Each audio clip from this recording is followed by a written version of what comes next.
Red rose season 1 লিখেছেন ফারহানা নিজু পর্ব 5 লেখিকার কিছু বার্তা কঠোরভাবে প্রাপ্তবয়স্ক এবং মুক্তমনাদের জন্য উন্মুক্ত।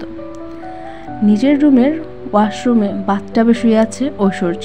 সে মনে করে গার্লস এর টিস্যুস, কারণ কিছু মেয়েরাই সেটা প্রমাণ করেছে। ঐশ্বর্যের এই ধারণা কেউ কখনো বদলাতে পারেনি, আর না পারবে।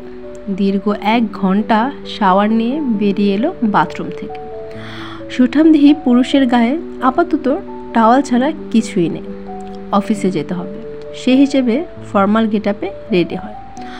ড্রয়িং রুমে এসে ডাইনিংয়ে বসতেই মিস মোনা ব্রেকফাস্ট সার্ভ করে দিল। রিকের ফোন টুং শব্দ করে বেজে উঠল। রিসিভ করতেই ওপাশ থেকে পুরুষালী কণ্ঠস্বর ভেসে আসলো। হ্যালো ভাইয়া। ভাইয়া শব্দটি কর্ণে স্পর্শ করতেই থমকাল ঐশ্বর্য। ফুস করে শ্বাস টেনে নেয়। হ্যাঁ বল। ভাইয়া তুমি কি আর আসবে না? 5 বছর হয়ে গেল। ঐশ্বর্য প্লেটে চামচ নাড়তে নাড়তে বলল, মিসেস মহিলার সামনে আমি যেতে চাই না, সো প্লিজ রিকোয়েস্ট করা বন্ধ কর। ফোনের অপর পাশ থেকে ফের বলল, প্লিজ ভাইয়া, আমরা কিন্তু তোমার অপেক্ষায় আছি। ঐশ্বর্য ফোন রেখে দিল। তৎক্ষণাৎ জিসান এসে বসলো। What happen bro? মুখ এমন চুপসে গেল কেন? ঐশ্বর্য ব্রেডে জেল লাগিয়ে বলল, কল এসেছিল, যাওয়ার কথা বলছে। জিসান জুসের গ্লাসে চুমুক দিয়ে বলে, তাহলে যেতে কি প্রবলেম? চল না যাই সবাই। নো ওয়ে, আমি ওই মিস মহিলার সামনে যেতে চাই না। জিসান হতাশ হলো। ঐশ্বর্য যতটা নিজেকে কঠোর দেখায় ততটা সে নয়। ঐশ্বর্য খাবার টেবিল থেকে উঠে নিজের রুমে চলে গেল। জিসান মৃদু হাসলো। ব্যাস হয়ে গেছে, আজকে আর ঐশ্বর্য বাইরে যাবে না, নিজের মতো করেই থাকবে সে। ঝলমলে রোদ উঠেছে। ঐশ্বর্য ছাদে গেল। খুব বড় ছাদ। ঐশ্বর্য ছাদের রেলিং ধরে দাঁড়িয়ে আছে। আকাশ দেখছে সে। আচমকে হেসে উঠল। সেও তো চাইলে স্বাভাবিক বাচ্চাদের মতো বড় হতে পারত, কিন্তু হলো না। তার ক্ষেত্রে সব কিছু উল্টো হয়ে গেছে। ঐশ্বর্য পৃথিবীতে সম্পূর্ণ একা। এই জন্য হয়তো সে এত বাজে, এত খারাপ হ্যাবিট তার। গোপনে সূক্ষ্ম শ্বাস ফেলল ঐশ্বর্য। অতঃপর দিনটা একাকিত্বে কেটে গেল তার। উৎসাহ পড়ার টেবিলে বসে আছে ঠিকই, কিন্তু পড়ছে না। সিরাত এসে ওর পাশে বসলো। কি হয়েছে? মুড অফ মনে হচ্ছে। উৎসাহ মিনমিনিয়ে গলায় বলল, মাকে মনে পড়ছে। ও তাহলে ফোনে কথা বলে নাও। উৎসাহ মৃদু হেসে বলে, যদি কথা বলতে পারতো তাহলে তো হয়েই যেত। সিরাত কপাল কুঁচকে নেন। কেন, উনি কি কথা বলতে পারেন না? উৎসাহ ফের হাসলো। পারতো, তবে এখন আর পারে না। আমার মা প্যারালাইসিস। সিরাত মুহূর্তে থমকে যায়। তার ভীষণ খারাপ লাগলো। উৎসার হাতের উপর হাত রেখে বলে, চিন্তা করো না, আস্তে আস্তে সব ঠিক হয়ে যাবে। উৎসাহ মৃদু হাসলো। মনে মনে ভাবলো, সবার আগে তাকে নিজের বোনকে খুঁজে বের করতে হবে। মিহি এখন কোথায় আছে এটা ঠিক কেউই জানে না। 2 বছর হয়ে গেছে মিহিকে চোখের দেখা দেখেনি কেউ। নিজের বয়ফ্রেন্ডের সাথে পালিয়ে জার্মানি এসেছে সে। এরপর কোথায় আছে, কি করছে, কেউই জানে না।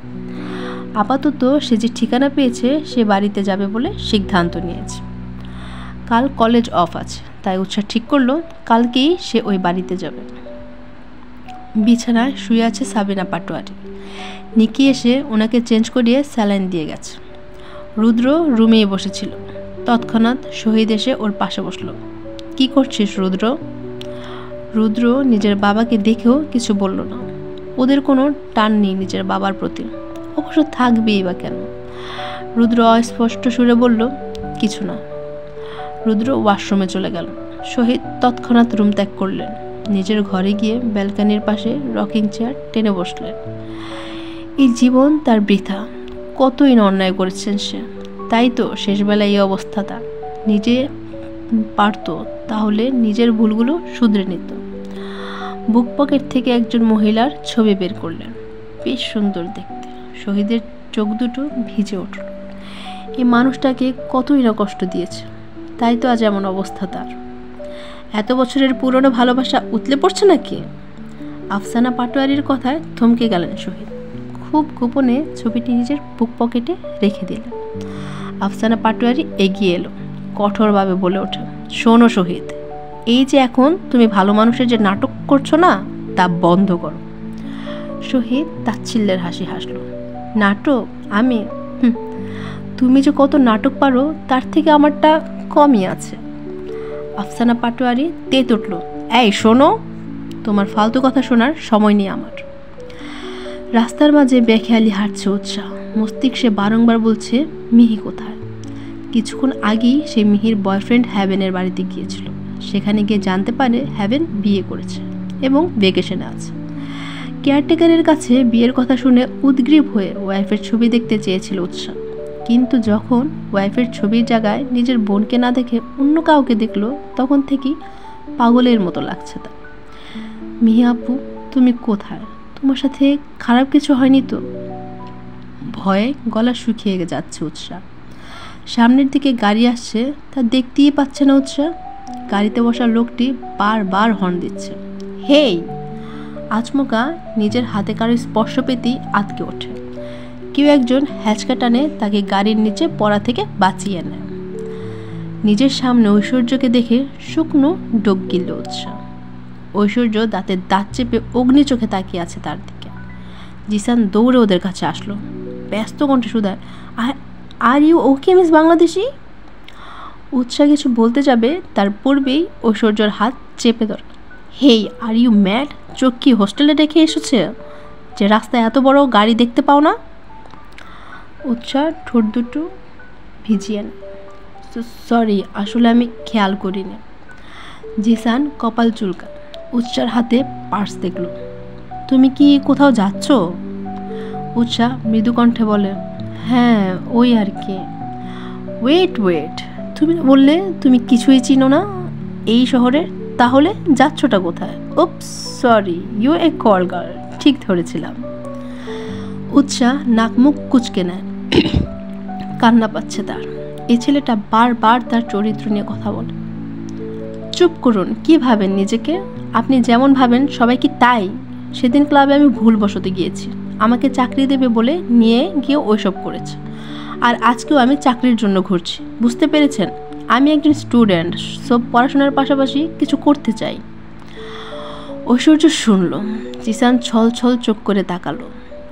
রিক, আই থিঙ্ক আমাদের মিস বাংলাদেশিকে হেল্প করা উচিত। ঐশ্বর্য ভাবলেশীনভাবে জবাব দেয়, ওকে লিসেন মিস বাংলাদেশি, আপনি তো কলেজে পড়েন, তাহলে অবশ্যই বড়সড় পদ দেওয়া যাবে না, তবে একটা কাজ আছে। উৎসাহ বেশ আগ্রহ নিয়ে জিজ্ঞাসা করে, কি কাজ? আমার বাড়িতে একজন কেয়ারটেকার লাগবে, তুমি চাইলে জয়েন করতে পারো। কি রে জিসান, তাই না? জিসান তবদা খেয়ে গেল। কেয়ারটেকার মিস মুনা থাকতে আবার নতুন কেয়ারটেকার রেখে কি হবে? ঐশ্বর্য ইশারা করল। জিসান কিছু বুঝল না, তবে সায় দেয়, হ্যাঁ একদম মিস বাংলাদেশি, তুমি কিন্তু জয়েন করতেই পারো। উৎসাহ ভাবনায় পড়ে গেল। তার তো কলেজ আছে, কেয়ারটেকার হলে তো সারাদিন থাকতে হবে। না আমি পারবো না। জিসান অবাক হয়ে গেল, বাট হোয়াই? আমার তো কলেজ আছে, কেয়ারটেকার হলে তো সারাদিন থাকতে। ঐশ্বর্য বলল, নো প্রবলেম, তুমি বরং কলেজে যাওয়ার আগে বাড়িতে এসে কাজ করে এরপর কলেজে চলে যাবে, এরপর আবার কলেজ থেকে সোজা বাড়ি। তবুও হবে না। এবার ঐশ্বর্য বেশ রাগান্বিত কণ্ঠে বলল, কেন? হোস্টেলে সন্ধ্যার পরে অ্যালাউ করে না। ঐশ্বর্য জোরপূর্বক হেসে বলে, ওকে, তুমি বরং ইভিনিংয়ের আগেই চলে যাবে। উৎসাহ অদর টেনে হাসলো, আচ্ছা তাহলে আমি রাজি আছি। তাহলে কাল থেকেই জয়েন করো। উৎসাহ হ্যাঁ বলে দ্রুত হস্টেলের উদ্দেশ্যে রওনা দিল। জিসান ঐশ্বর্যের বাহুতে ধরে বলল, ব্যাপার কি? মিস মুনা থাকতো তুই মিস বাংলাদেশিকে রাখতে চাচ্ছিস কেন? ঐশ্বর্য ক্রূর হাসলো, সামথিং। জিসান চমকে গেল, হোয়াট? তুই কি এখন এই মিস বাংলাদেশিকে? So what? জিসান অস্থির হয়ে বলল, লিসেন রে, মেয়েটা খুবই সরল, তুই কেন ওভাবে? আচ্ছা, আমি কি কিছু বলেছি? তাছাড়া আমার কাছে কিছুই ম্যাটার করে না। তাহলে ক্লাবে যা, ওর মধ্যে তো তেমন কিছু নেই। ঐশ্বর্য গাড়িতে বসতে বসতে বলল, জাস্ট ফান, ওর সঙ্গে রিলেশনে যাব, ব্যাস এইটুকুই। রিক, ছোট্ট মেয়ে তোর মতো ইয়াং ম্যানকে টলারেট করবে কি করে? ঐশ্বর্য পাত্তা দিল না জিসানের কথা। বেচারা জিসানের উৎসার জন্য মায়া হচ্ছে। মেয়েটা কত সহজ সরল, কি সুন্দর ভাইয়া বলে ডাকে। রিক যা করছে আসলেই কি ঠিক? মেয়েটা হেল্প চেয়েছে, এখন কি কোনো বিপদে না পড়ে যায়। এবার কি দাঁড়িয়ে থাকবি নাকি যাবি? তাড়াতাড়ি যেতে হবে। জিসান ঐশ্বর্যের কথা শুনে নাক ফুলিয়ে বলে, কেন, আবার গিয়ে আইসক্রিম দিবি নাকি? ঐশ্বর্য শব্দ করে হেসে উঠল, কুল, অফিসে যেতে হবে। আঙ্কেল কি বলেছে ভুলে গেলি? জিসান ছল ছল চোখে তাকায় ঐশ্বর্যের দিকে। ঐশ্বর্য গাড়ি ড্রাইভ করতে লাগলো। আপাতত উৎসাহের প্রতি কিছু অনুভূতি কাজ করছে ঐশ্বর্যের, যার নাম ঠিক কী দেবে তা নিয়ে কনফিউজড সে একটা কথাই জানে, কোনো মেয়ের প্রতি অনুভূতি জাগ্রত হলে সেটা আসক্তি ছাড়া কিছুই নয়। আদে তো এটা কি সত্যি? আজ এই পর্যন্তই। আগামীতে আবার আসবো নতুন আরেকটি সুন্দর এবং রোমাঞ্চকর পর্ব নিয়ে। সবাই ভালো থাকবেন and please like, share and do subscribe আমার ছোট্ট উপন্যাসে আমি।